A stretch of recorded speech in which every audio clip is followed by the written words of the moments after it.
Verónica, en primer lugar, bienvenida a Paredro. Hola Camilo, ¿cómo estás? Muchas gracias por la invitación a Paredro. Encantada de estar aquí contigo. No, encantado que tu novela y pues que nos estés acompañando para hablar de tu novela, sobre todo en estos primeros capítulos del 2025, siendo tu novela publicada casi que a mediados de 2024. Casi todo desaparece, publicada en Alfaguara. Una novela que, bueno, ya la audiencia estará escuchando, que tiene tantos elementos actuales, aunque retome la imagen de una mujer que tuvo después de la Segunda Guerra Mundial que viajar al Perú, ¿cierto? Quisiera para que entráramos un poco a comprender esta materia narrativa, Verónica, ¿por qué no comenzamos un poquito desde tu amplio pasado periodístico? ¿Y por qué no nos cuentas un poco qué hiciste antes? Y a mí siempre me intriga mucho eso, cuando el momento que la gente que ya escribe, que ya se ha documentado y que ya ha cazado muchas historias reales, dice, ahora quiero darle campo a la ficción.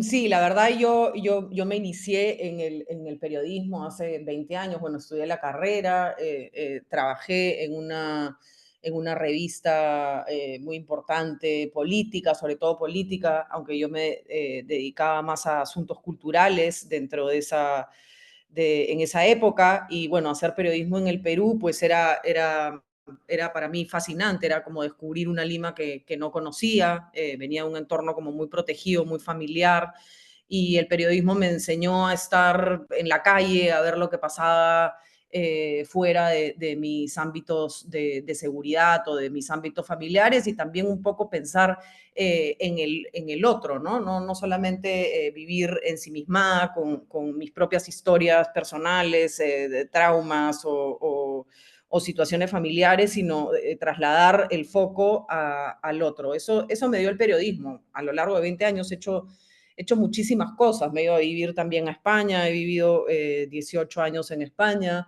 Eh, Regresé al Perú y regresé al Perú precisamente para hacer un periodismo que me llamaba, me atraía muchísimo en ese momento, que era descubrir ya no solamente la ciudad para salirme de mí misma y describir al otro, sino conocer, viajar por el Perú y llegar a lugares muy remotos, en los que tenía que descubrir a personajes que ayudaban o que contribuían al desarrollo de su comunidad.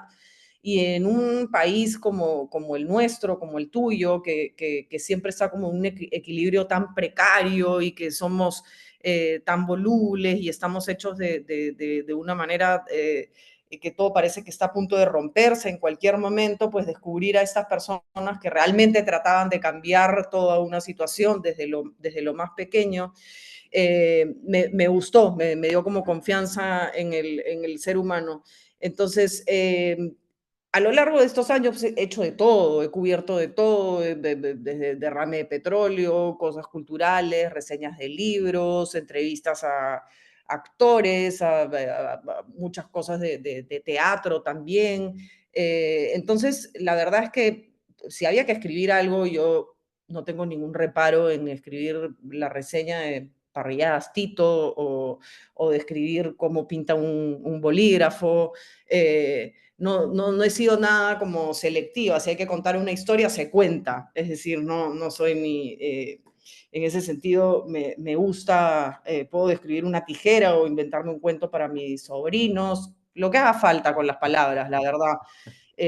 Antes que escritora o periodista, me considero lectora, con lo cual eso también te da una base, un deseo, y también te da una aspiración a querer escribir o buscar esa escritura, a través de las historias, de parecerte, acercarte, o bueno, yo creo que queda todo en una aspiración, como a tus grandes ídolos, ¿no?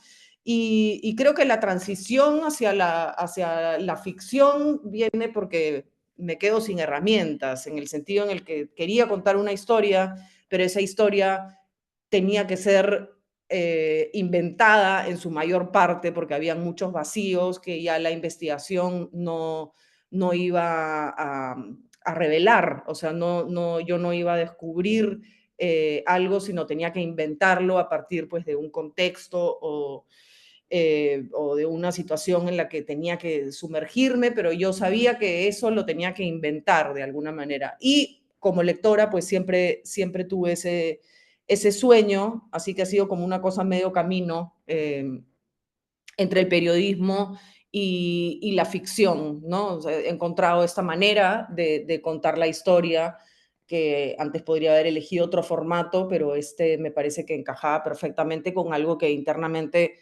y seguro que secretamente deseaba, en el fondo, escribir una novela.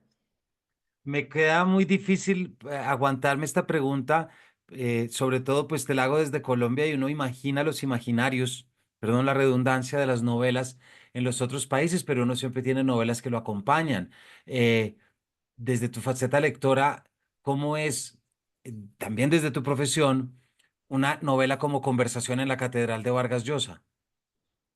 Bueno, esa novela definitivamente es determinante en mi vida, en mi carrera. Esa novela me la presentó un compañero de estudios universitario que se llama Jeremías, que es escritor, y él andaba pues por un lado en la biblioteca Jeremías y Gamboa, perdón te interrumpo, Jeremías y Gamboa, claro, Jeremías Gamboa, gran sí, amigo de esta casa, sí, sí, es muy, a quien saludamos. saludamos, hola Jere. Claro, yo compartía clases con él en la universidad y probablemente yo en ese entonces leía algunas cosas y él leía otras y él hablaba siempre con unos amigos de unos temas como muy sesudos y hablaban de literatura con una pasión desbordante y yo me moría de la envidia y yo quería leer esas cosas que ellos leían y nos hicimos amigos y él fue quien me presentó Conversación en la Catedral, que definitivamente me costó en un principio como entrar a ese universo que parece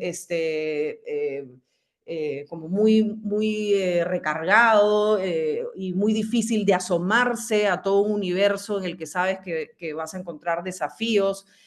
No solamente, y no solamente digo desafíos como lector, porque es una manera, es una escritura, como todos sabemos, que marcó una época y que exige, ¿no? Exige una atención especial, sino también descubrir todo un país, toda una época.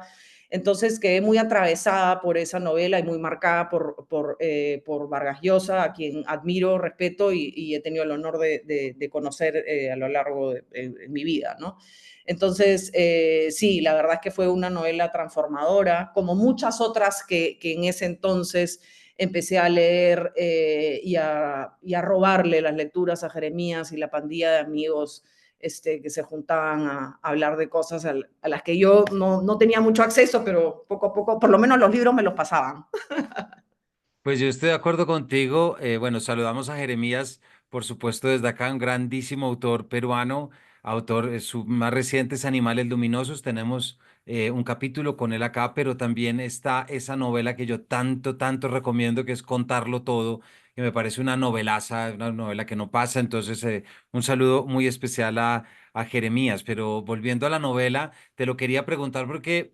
En realidad, yo creo que esa es de las grandes novelas latinoamericanas y que ponen la labor del periodismo, que ahorita nos vamos a ocupar, por supuesto, de tu novela, pero es imposible pasar derecho y no recordar lo que supone el ejercicio periodístico en países como Perú y en países como Colombia, más con todo lo que está pasando últimamente, con la dificultad del disenso, con la constante eh, tentación de desconfiar de la prensa y lo que supone la figura del periodista. Son elementos que yo creo que no debemos pasar por alto. Entonces, que sea una invitación para la audiencia para ir a leer esta novela.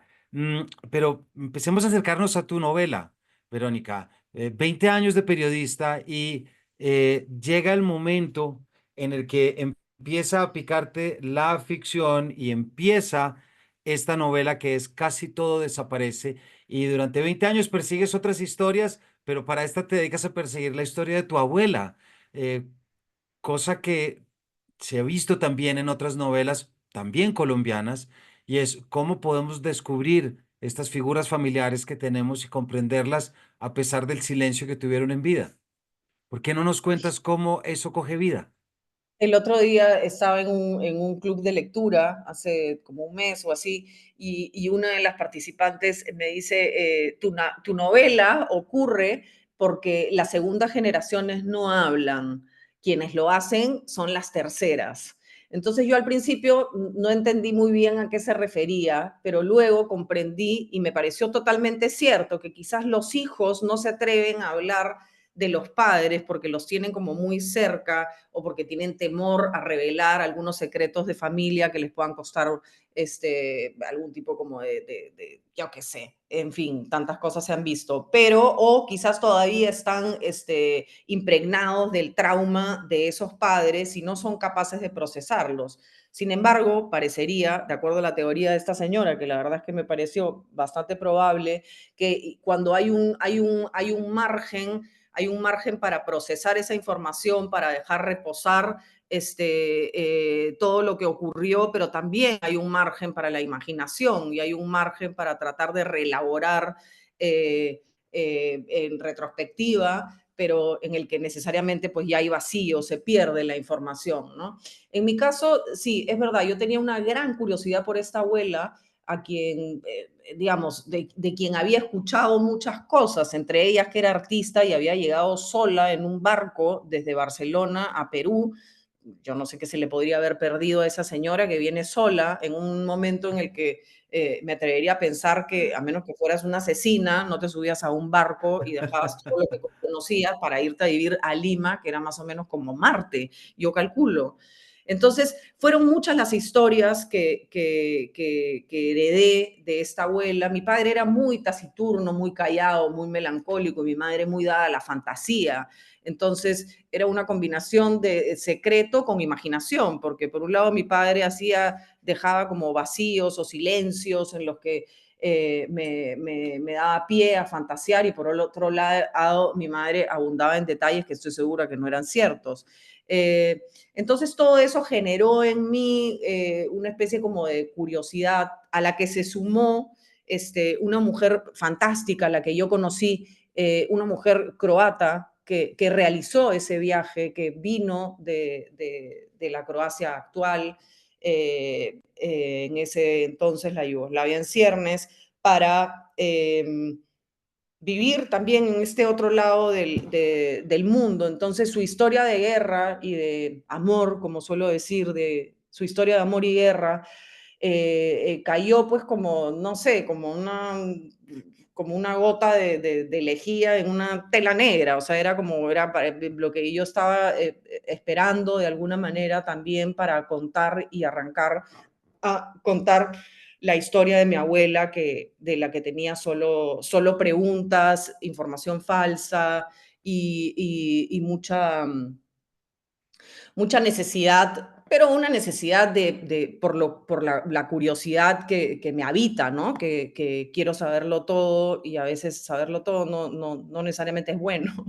Hacer demasiadas preguntas cuando eres niño no necesariamente trae buenas cosas, pero digamos que esas dos, esa cosa vital y esa cosa profesional que fue el encuentro con esta señora, se juntaron para que yo escriba esta historia y me eligiera la ficción para contarla, ¿no? Es muy interesante lo que dices de cómo de alguna forma escribir sobre los abuelos tiene que ver con desmontar la versión de tus padres.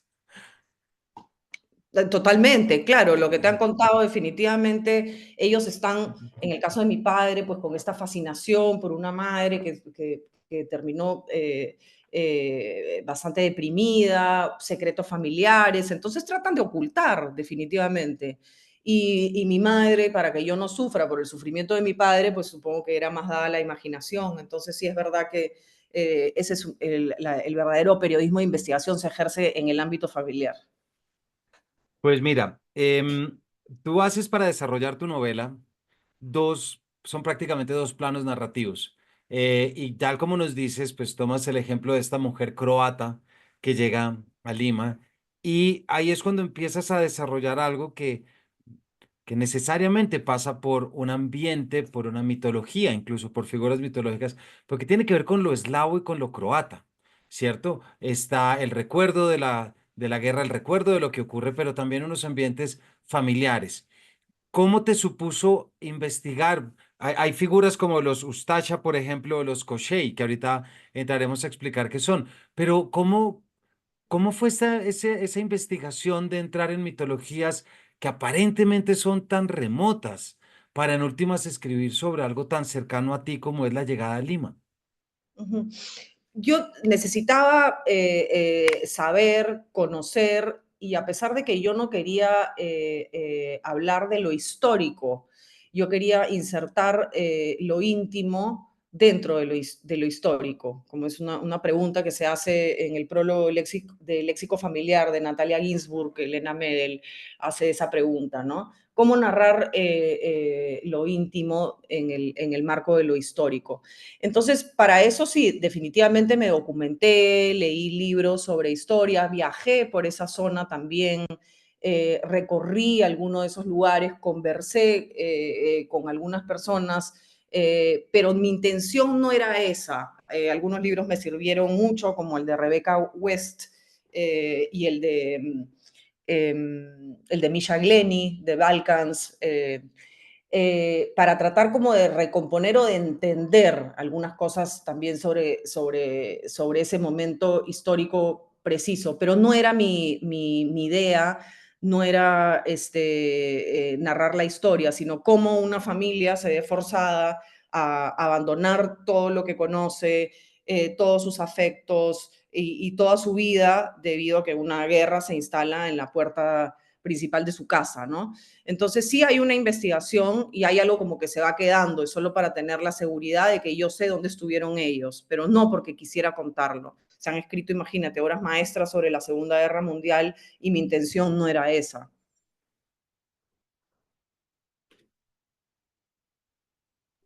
Tu intención era precisamente crear este personaje que a través de la escritura está recordando su patria. Me parece que eso hay un gran elemento ahí. Y se nos llena esto de aristas de sentido absolutamente contemporáneo. No vayamos más lejos de algo que tenemos muy cercano y que saludamos desde acá y que aquí en el programa hemos visto, de cómo alguien que salió de Venezuela hace 15 años recuerda su calle, como alguien que salió hace 20 años, y ni hablar ya de Padura cuando nos habla de lo que fue la salida de Cuba. ¿Sí me explico? Ese es un elemento que tenemos acá muy claro. Y hay algo que me parece que es muy poético y muy bonito en la imagen, que es ese ánimo de reconstrucción de la memoria desde un estado de viudez, como es el de Vera por la muerte de Alfonso, que murió hace 31 días, como dicen en alguna página, pero está esa idea de volver y de recrear lo íntimo, a través de lo cual la historia habla definitivamente. Me pregunto, Verónica, si aquí de pronto pudo haber aparecido algún perfil que tú hayas visitado o sobre el que tú hayas escrito en el ámbito periodístico. No necesariamente la mujer croata que conoces, sino algo que en todo lo que has cubierto te hayas enfrentado de primera mano. Sí, a lo largo, no exactamente, porque digamos, en el caso de Vera es muy distinto el país que ella dejó y era muy distinta la época en la que ella se fue a lo que podría ser, por ejemplo, la migración venezolana, sobre la que hice un podcast con ACNUR y Amnistía internacional en el que tratábamos de abordar, junto con Morgana, una amiga con la que hago algunos trabajos, cómo podían sentirse estas personas que llegaron al Perú. Pero para nada tenía que ver con alguien que se va cuando no existía internet o no existía ninguna forma de comunicación y donde tenías que tomar un barco para trasladarte a otro planeta, ¿no? O sea, es decir, sí puedo haber tocado esos temas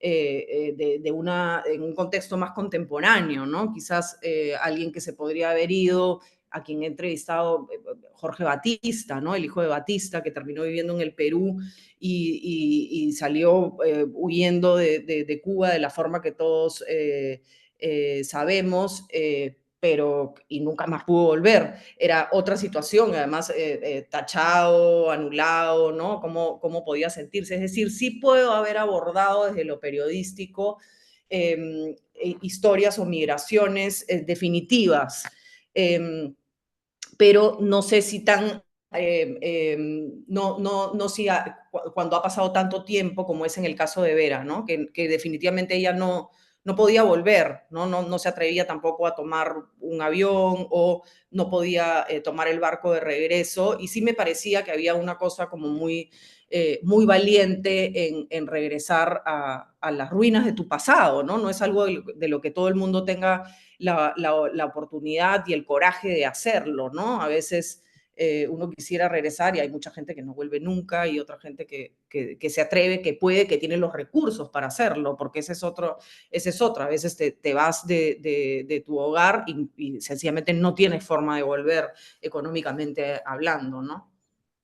Es que es muy interesante esto y tienes razón, no es que la novela tenga y que quede muy claro a la audiencia, no es que tenga un trasfondo de la realidad venezolana, hay un marco conceptual, que es el marco conceptual del migrante, que yo creo que ahí sí nos llenamos de sentido en realidad. Y ahí es donde yo creo que hay un componente muy interesante porque de alguna forma esa división que tú desarrollas en tu novela entre un presente que ella está escribiendo, pero la forma como evoca, que ahorita vamos a hablar con mayor profundidad de eso, la forma como evoca a Alex, su hermano, y a Misha, su amigo, y este juego de la guerra también, que ahí hay un componente muy potente.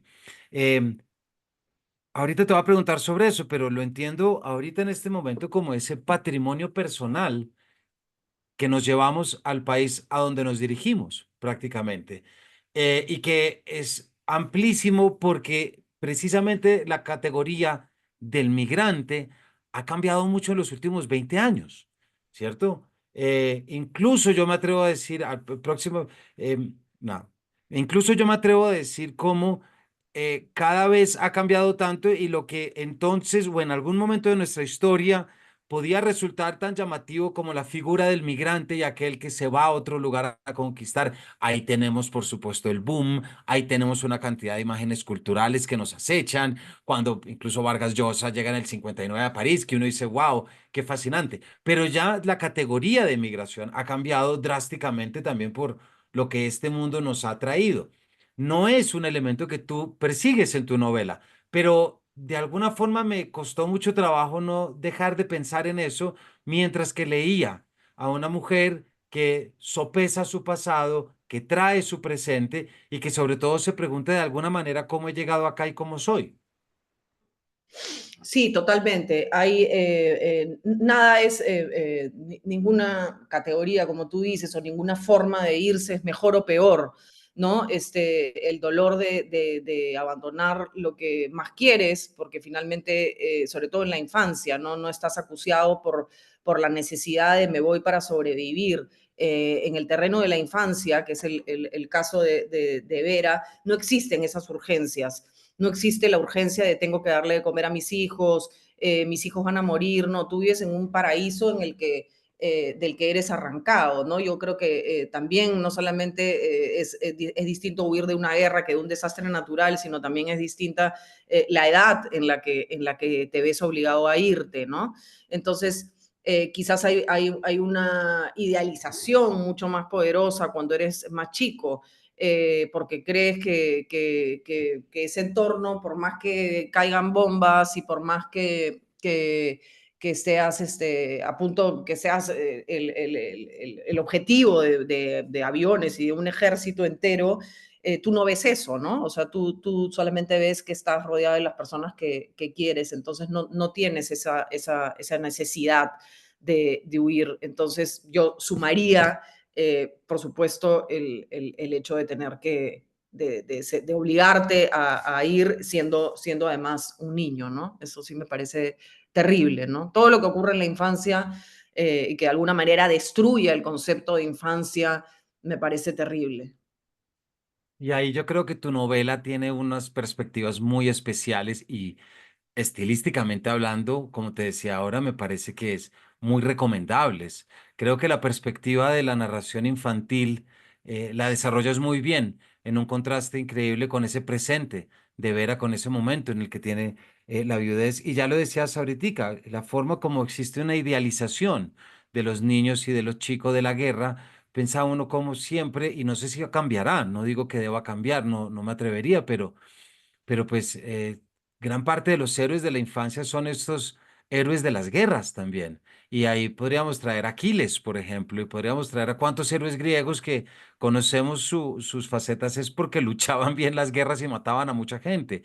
¿Sí me explico? Pero tú lo retratas desde estos juegos entre tres niños. Tienes muchos capítulos sobre esto, que es el juego a hacer frente al enemigo, el juego a ser soldados, el juego al pacto de sangre para defenderse mutuamente. Y a mí me impresionó mucho, te lo digo, por el estilo que desarrollas. ¿Cómo, cómo se te ocurrió algo que nos puedas, algún cable que nos puedas echar un poco de cómo llegaste a esa voz de pronto, Verónica, o qué querías perseguir al situarlo desde esa infancia que se piensa desde lo bélico y desde el imaginario, por demás falso, de que la guerra puede ser un juego? Mira, creo que son varias cosas. Por un lado, está el tema de los recuerdos falsos, ¿no? Es decir, si nosotros partimos de la idea de que nuestros recuerdos son fieles a la realidad, vamos mal, porque evidentemente si tuviéramos la capacidad o la memoria de un Funes, el memorioso, no podríamos vivir. O sea, el olvido es parte fundamental de nuestra existencia, porque no podríamos cargar emocionalmente con todos los detalles de lo que nos ocurre. En ese sentido, a partir de eso, ¿qué momento de la vida más susceptible a la idealización que la infancia? Precisamente, ya no solamente estamos hablando de recuerdos probablemente inventados, sino además de un territorio en el que todo lo que hacemos, así sea jugar con un palito de fósforos, pues con un palito de fósforos uno puede construir un universo. O sea, que un niño, los niños cuando son muy chiquitos ni siquiera juegan con juguetes, juegan con un pedazo de cable, juegan e inventan situaciones a partir de eso, ¿no? Entonces, yo sí siento una conexión muy profunda con ese periodo de la vida por razones personales, porque a mí me marcaron determinadas cosas en la infancia de manera muy honda. Pero por otro lado también tengo una fascinación desde los Goonies hasta, no sé, las aventuras de Tom Sawyer. Quiero decir que si yo tengo que elegir una película o un libro donde aparece el terreno de la infancia, bueno, ya El guardián entre el centeno, no te quiero decir nada. O sea, definitivamente los elegiría de manera inmediata. O sea, desde, no sé, Cobra Kai o Stranger Things. O sea, no tenemos que ponernos demasiado literarios tampoco, ¿no?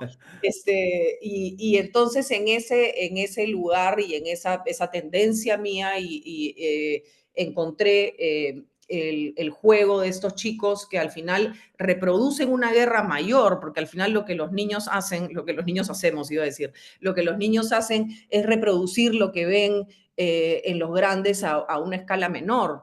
Entonces, o a una escala no menor, sino más pequeña, quiero decir, ¿no? Entonces, claro, si ellos estaban viviendo una guerra feroz, definitivamente también empezaron a jugar y a prepararse para eso. Y luego me hablabas también de los héroes, ¿no? Tipo Aquiles, por ejemplo. Alex claramente pues quería ser un partisano, ¿no? Quería ser un Claro. rebelde, quería enfrentarse, quería tomar a los enemigos con sus propias manos. Y creo que en ese juego de la guerra, hay un peligro inminente, ¿no? Porque como cuando somos chicos y nos dicen no juegues con fuego que te puedes quemar, ¿no? En este caso sería no juegues a la guerra porque ya sabemos lo que puede pasar también, ¿no? Entonces, creo Exacto. que todas esas piezas encajaron, ¿no? Por un lado, mi fascinación, por otro lado, mi fascinación hacia la exploración de la infancia como el lugar donde ocurren cosas decisivas para la construcción de la identidad o de la personalidad de alguien. Y por otro lado, pues sí, se juntaron estos tres, en los que también me parece que una cosa sagrada de la infancia es esos pactos de sangre de los que tú hablas también, ¿no? O sea, las alianzas, los primeros amores, todo lo que ocurre en la infancia es tremendamente decisivo, es trascendental, el que no te hable alguien en el colegio, el que, en fin, el que tu primer amor también te ignore, todo es determinante. Quizás ya cuando pasan los años te das cuenta que no era para tanto, pero ¿quién te va a decir eso cuando tienes 10, 8 años? Este, Sobre todo cuando se vive con gusto, sin saberlo a los 10 o exactamente, 12 años por haber oído boleros o cosas así de los padres. tal cual. Eh, quiero leer un pedacito, este es el comienzo del séptimo capítulo que me llamó mucho la atención y quiero compartir con la audiencia un poco este estilo y creo que podemos entrar y seguir hablando de esto. Antes de que llegaran los enemigos, nos empezamos a matar entre nosotros con gran naturalidad. Las razones eran infinitas. ¿A qué bando pertenecías? Si estabas a favor o en contra de la guerra. ¿De qué color era tu piel? ¿De dónde eran tus padres? ¿Qué religión profesabas o por qué ya no querías compartir la leche de tu vaca con los vecinos? Esto último parecía encender las miradas con más fuego que los demás motivos. Y es que todos teníamos hambre y el hambre daba rabia y la rabia generaba odio y el odio a veces traía muerte. Nuestro vecino tenía todo lo que a nosotros nos hacía falta: vacas, carneros, gallinas, conejos, cerdos y un huerto frondoso de manzanos, tomates, vides y limones. Hacía unas semanas que los Cochéis habíamos decidido colarnos en esa casa de los manjares haciendo un hueco por debajo de la verja para robar algunos frutos y con un poco de suerte una gallina, pero nuestro plan sufrió retrasos porque no encontrábamos la pala adecuada y porque tampoco habíamos concluido el periodo de observación de costumbres para así definir la hora exacta del alsalto.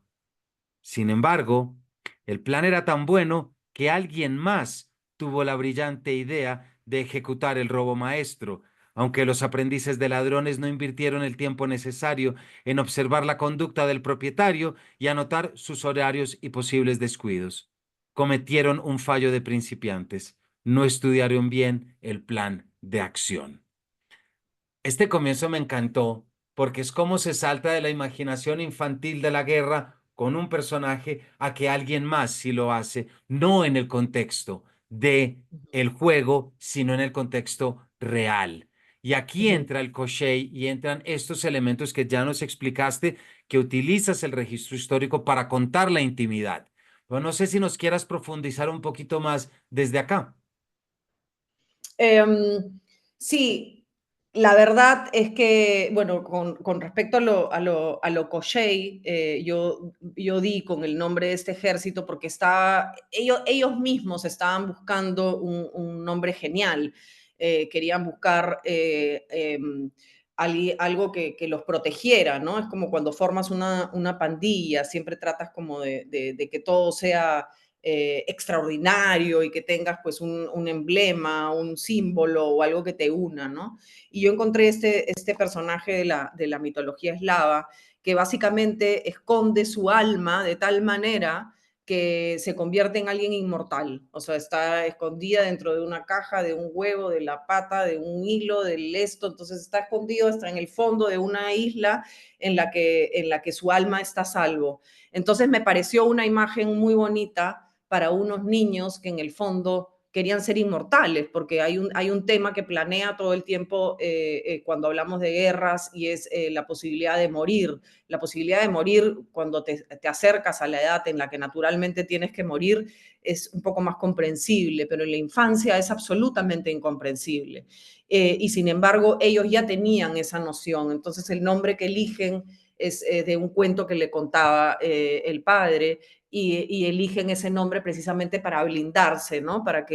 para que el alma, para que ellos nunca mueran, nunca se destruyan, que ese vínculo nunca se destruya, que ellos se resisten al paso del tiempo, se resisten a la guerra, se resisten a todas las cosas malas que podrían ocurrirles y quieren quedarse protegidos. Entonces encontré esa historia y me pareció ideal para nombrar a estos chicos que quiero casi como si fueran mis hijos.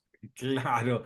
Y hay otro contraste, si bien el Koshei, como tú dices, es el nombre que adquieren para darse el nombre de su ejército, si se quiere, pero hay otras menciones y también hay un pasado con otro grupo, este sí real, que son los Ustacha, que también te refieres, que es este grupo terrorista, también nacionalista, 1930-40 en Croacia, que pues tiene que ver mucho también con esa vida que rememora. Vera, ahí hay un contraste entre lo imaginativo y lo puramente histórico, ¿cierto?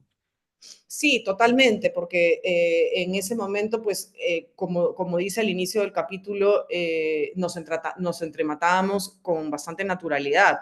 Y tenía que ver mucho el color de los ojos y creo que también ahí ya se empieza a manifestar pues toda esa polarización y ese odio al otro que ocurre, ¿no? Los ustachas tenían unos campos de concentración que los nazis parecían o sea, colegas suyos, pero no se habla mucho de estos campos de exterminio que también idearon, ¿no? Entonces ellos lo veían como el mal, pero en realidad veían el mal en todas partes, también lo veían en los nazis, o sea, que había una amenaza constante y una de las cosas que le pasa también a estos niños es que no tenían claro quién era el enemigo, porque para los padres también no querían que sus hijos sean partisanos. Entonces yo creo que había como una situación en la que cualquiera podía matarte, ¿no? Estaban en un fuego cruzado en el que tenían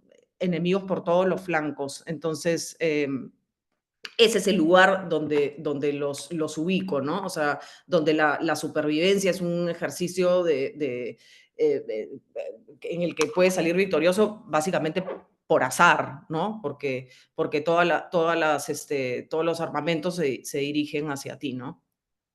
Se nos está acabando el tiempo, Verónica, pero hay algo que te quiero preguntar y de pronto esto ya como última pregunta, hay esta noción de explicitar, como tú bien dices acá, a través de el reconocimiento de lo histórico y lo que tiene que ver con la construcción de la infancia.